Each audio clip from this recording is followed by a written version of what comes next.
Okay, so before we start doing any projects, we need to know how to structure all of our files, so then that way we don't have any issues later with things not working out for us.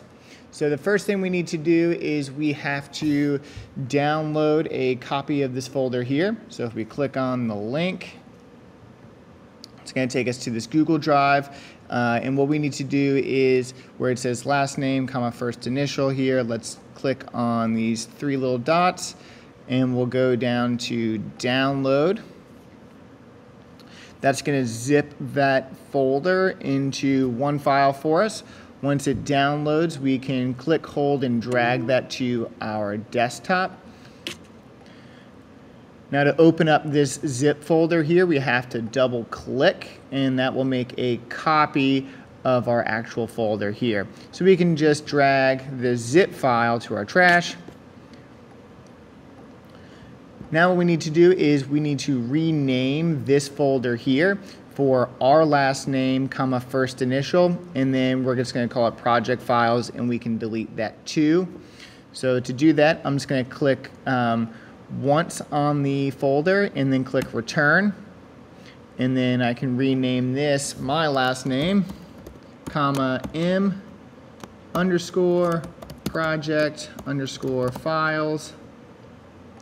I'll delete that too, and then there we have our main folder. So if we want, let's go ahead and double click to open that, and you're going to see our project folder template.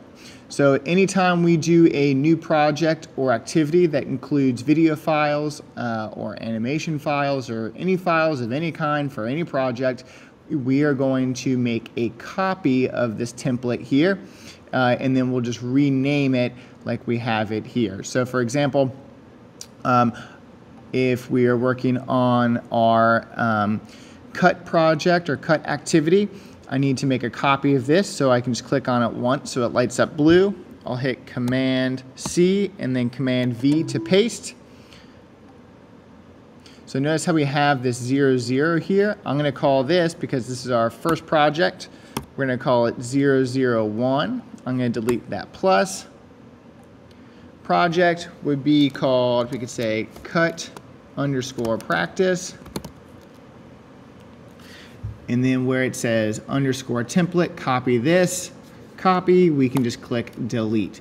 So now we have this folder that's called 01 underscore cut underscore practice.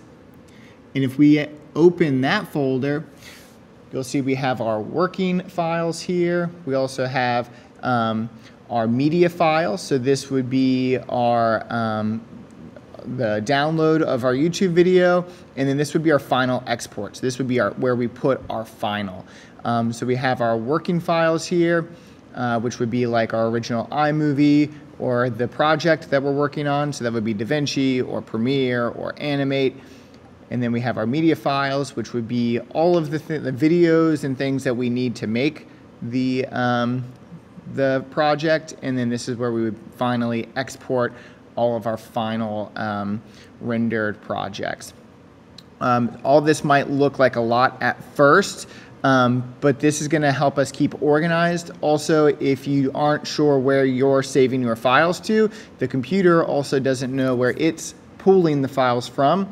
And so if we don't follow this format, our projects will not work in the future. So what I want you to do, just so we can have a copy of this, go ahead and take a screenshot of your Finder window. So Command Shift 4 and just take a screenshot of your Finder window with that renamed folder that you made, so I know that you know how to make that folder. And then you can turn that screenshot into Canvas.